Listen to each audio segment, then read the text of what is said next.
ಉಗ್ರರ ದಾಳಿಯ ಇಂಚಿಂಚು ಮಾಹಿತಿಯನ್ನ ಬಿಚ್ಚಿಟ್ಟಿದ್ದಾರೆ ಪಲ್ಲವಿ ಅವರು.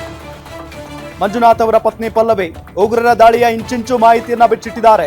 ಪಹಲ್ಗಾಮ್ನಲ್ಲಿ ಕುದುರೆಯಿಂದ ಇಳಿದ ಕೂಡಲೇ ಫೈರಿಂಗ್ ಶುರುವಾಗಿತ್ತು. ಮಧ್ಯಾಹ್ನ 2 ಗಂಟೆಯ ಸುಮಾರಿಗೆ ಉಗ್ರರು ಫೈರಿಂಗ್ ಮಾಡೋದಕ್ಕೆ ಶುರು ಮಾಡಿದ್ರು.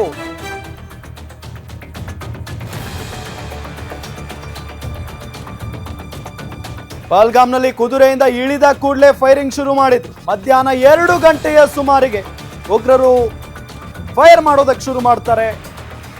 ಹಿಂದೂ ಮುಸಲ್ಮಾನರನ್ನ ಬೇರ್ಪಡಿಸಿ ಶೂಟ್ ಮಾಡಿದ್ದು ನಿಜ. ನನ್ನ ಪತಿ ಹಾಗೂ ಲೆಫ್ಟಿನೆಂಟ್ ಮೇಲೆ ಒಮ್ಮೆಲೆ ಫೈರಿಂಗ್ ಮಾಡಿದ್ರು. ಹಮೇ ಭೀ ಮಾರ್ದೋ ಅಂತ ನಾನು ಕೂಗಿದೆ, ನಮಗೂ ಹೊಡೆದಾಕಿ ಅಂತ ಹೇಳಿ ಅವರು ಕೂಗ್ತಾರಂತೆ. ನನ್ನ ಮಗ ಕುತ್ತೆ ಹಮೇ ಭೀ ಮಾರೋ ಅಂತ ಹೇಳಿ ಮಾತನಾಡ್ತಾರೆ. ನಮಗೂ ಹೊಡೆದಾಕೋ ನಾಯಿ ಅಂತ ಹೇಳ್ತಾರಂತೆ ಅವ್ರ ಮಗ. ಕಾಶ್ಮೀರದಲ್ಲಿ ಮೃತರಾದ ಮಂಜುನಾಥ್ ಅವರ ಪತ್ನಿ ಪಲ್ಲವಿ ಉಗ್ರರ ದಾಳಿಯ ಇಂಚಿಂಚು ಮಾಹಿತಿಯನ್ನ ಬಿಚ್ಚಿಟ್ಟಿದ್ದಾರೆ. ಇಲ್ಲ, ಹಿಂಗೆ ಇವ್ರು ಪೊಲೀಸ್ ಕಾನ್ಸ್ಟೇಬಲ್ಸ್ ಇಬ್ರು ಬಂದು ಬರ್ತಾರೆ, ಮನೇಲಿ ಇರ್ತಿರಲ್ಲ ಅಂತ ಹೇಳಿದ್ರು. Madam, 2 clarification. ಅವತ್ತಿನ ದಿನ ಪಹಲ್ಗಾಮಿಗೆ ಹೋಗಿದ್ರು, ಯಾವ ಸಮಯಕ್ಕೆ ಹೋಗಿದ್ರಿ? ಎಂಟ್ರ್ ಆಗಿದೆ ಎಷ್ಟೊತ್ತಿಗೆ ಅಂತ? ಅಲ್ಲಿ ನಾವು ಪಹಲ್ಗಾಮ್ ತಲುಪಿದ್ದು 12:30 ಮಧ್ಯಾಹ್ನ 12:30. ಘಟನೆ ನಡೆದಿದ್ದ ಸಮಯ ನಾವು ಅಲ್ಲಿ ಮೇಲ್ಗಡೆ ಹೋಗೋಷ್ಟೊತ್ತಿಗೆ ಆಲ್ಮೋಸ್ಟ್ 1:30 1:40 ಆ ಟೈಮ್ ಆಗಿರ್ಬೋದು. ಎಕ್ಸಾಕ್ಟ್ ಟೈಮ್ ವಾಚ್ ನೋಡಿಲ್ಲ, ಬಟ್ ಆಲ್ಮೋಸ್ಟ್ ಆ ಟೈಮ್. ಅಲ್ಲಿ ಎಷ್ಟೊತ್ತಿಗೆ ತನಕ ರೀಚ್ ಆಗಿದ್ರಿ ನೀವು? ಅಲ್ಲಿ ಅದೇ ಮೇಲ್ಗಡೆ ಇದು ಬೇಸರನ ತಲುಪೋಷ್ಟೊತ್ತಿಗೆ 1:15 ಇರ್ಬೋದು. ಎಷ್ಟೊತ್ತಿದ್ರಿ ಆ ಜಾಗದಲ್ಲಿ? ಎಷ್ಟು ಟೈಮ್ ಸ್ಪೆಂಡ್ ಮಾಡಿದ್ರಿ ಅಲ್ಲಿ? ಹೋಗು ಜಸ್ಟ್ ಇಳಿದು ಕುದುರೆಯಿಂದ ಇಳಿದು 5 ನಿಮಿಷಕ್ಕೆ ಇದು ಆಗಿರೋದು ದಾಳಿ. ಆಲ್ಮೋಸ್ಟ್ ನಾವಲ್ಲಿ 1 ಅವರ್ ಅಲ್ಲಿ ಇದ್ವಿ. ಮೇಲ್ಗಡೆನೆ ನಮಗೆ ಅದೇನು ಹೆಲ್ಪ್ ಸಿಗ್ಲಿಲ್ಲ ಅಂತ ಹೇಳಿದ್ನಲ್ಲ, ಆಲ್ಮೋಸ್ಟ್ 1 ಅವರ್ ಹೋಗಿ 5 ನಿಮಿಷಕ್ಕೆ ಆಗಿತ್ತು.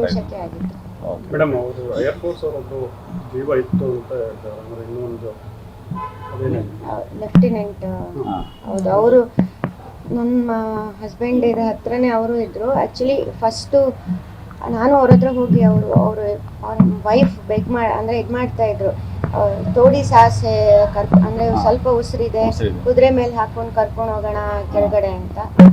ಬಟ್ ಅಲ್ಲಿರೋ ಪರಿಸ್ಥಿತಿ ಅದು ಇಂಪಾಸಿಬಲ್, ಅದು ನಾವು ಅದನ್ನ ಕರ್ಕೊಂಡು ಬರ್ಲಿಕ್ಕೂ. ಬಟ್ ಅವ್ರ ಹತ್ರ ಹೋದಾಗ ಸ್ವಲ್ಪ ಉಸಿರಿದ್ದಿದ್ದು ಹೌದು, ಬಟ್ ಆಫ್ಟರ್ ಒಂದು 5 ಮಿನಿಟ್ಸು ಉಸಿರು ನಿಲ್ತು. ಬಟ್ ಅವ್ರು ಅದನ್ನ ಚಿಕ್ಕ ಹುಡುಗಿ ಬೇರೆ, ಅವ್ರ ಪಾಪ ಅವ್ರಿಗೆ ಅದನ್ನ ಅಕ್ಸೆಪ್ಟ್ ಮಾಡ್ಕೊಳ್ಳೋಕ್ಕೆ ಇದರಲ್ಲಿ ಇರಲಿಲ್ಲ.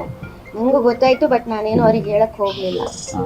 ಈ ಹಿಂದೂ ಮುಸ್ಲಿಂ ಅಂತ ಹೇಳಿ ಸಪರೇಷನ್ ಏನಾದ್ರು ಮಾಡಿದ್ರ ಮೇಡಮ್ ಆ ಸಮಯದಲ್ಲಿ? ನಾನು ನೋಡ್ದಂಗೆ ಮಾಡಿಲ್ಲ. ಅಂದ್ರೆ ನನಗಾಗ್ಲಿ ಅವರಿಗಾಗ್ಲಿ ಮಾಡಿಲ್ಲ. ಬಟ್ ಬೇರೆ ಬೇರೆಯವರೆಲ್ಲ ಹೇಳಿದ್ ಹೌದು, ನಮಗಲ್ಲಿ ಸಿಕ್ಕಿದ್ರಲ್ಲ ಅವರೆಲ್ಲ ಹೇಳಿದ್ ಹೌದು. ಹೋಟೆಲ್ ಅಲ್ಲಿ ಇದು ಮಾಡಿದಾಗ ಹಿಂದೂ ಮುಸ್ಲಿಂ ಅಂತ ಸಪರೇಷನ್ ಮಾಡಿದ್ದು ಹೌದು. ಸಪರೇಷನ್ ಮಾಡಿ ಧರ್ಮ ಕೇಳಿ ಹೇಳಿದ್ದೀನಿ ಅಂತ ಅವ್ರು ಹೇಳಿದ್ ಹೌದು. ನಮ್ಮ ಹಸ್ಬೆಂಡಿಗೆಲ್ಲ ದೂರದಿಂದನೇ ಫೈರ್ ಮಾಡಿದ್ದು. ರ್ಯಾಂಡಮ್ ಅಲ್ಲ ಅನ್ಸುತ್ತೆ, ಯಾಕಂದ್ರೆ ಡೈರೆಕ್ಟ್ ಕುತ್ತಿಗೆಗೆ ಅವರಿಗೂ ಲೆಫ್ಟಿನೆಂಟ್ ಕರ್ನಲ್ ಅವರಿಗೂ ಕುತ್ತಿಗೆಗೆ ಬಿದ್ದಿದೆ, ಅವ್ರಿಗೆ ಕುತ್ತಿಗೆ ಬಂದ್ರೆ ರ್ಯಾಂಡಮ್ ಫೈರಿಂಗ್ ಅಲ್ಲ, ಗುರಿನೇ ಇಟ್ಟಿರ್ತಾರೆ. ನಮ್ಮ ಹತ್ರ ಯಾರು ಮಾತಾಡಿಲ್ಲ. ನಿಮ್ಮ ಹತ್ರ ಯಾರು ಮಾತಾಡಿಲ್ಲ? ನಮ್ಮ ಹತ್ರ ಯಾರು ಮಾತಾಡಿಲ್ಲ. ನಿಮ್ಮ ಮಗ ಕುತ್ತೆ ಅಂತ ಹೇಳಿದ್ ಹೌದಾ ನಿಜ ಆ ಲೈನ್? ಹೌದು ಸರ್.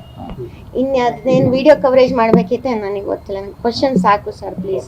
ಈಗಾಗಲೇ ತುಂಬಾ ನೆಗೆಟಿವ್ ಕಮೆಂಟ್ಸ್ ನನ್ನ ಮೇಲೆ ಬರ್ತಿದೆ. ಅಲ್ಲ, ಅದು ಬಂದ್ರು ಬರ್ದಿದ್ರು ನಾನು ಏನು ಮಾಡ್ಲಿಕ್ಕೆ ಆಗಲ್ಲ. ಈಗ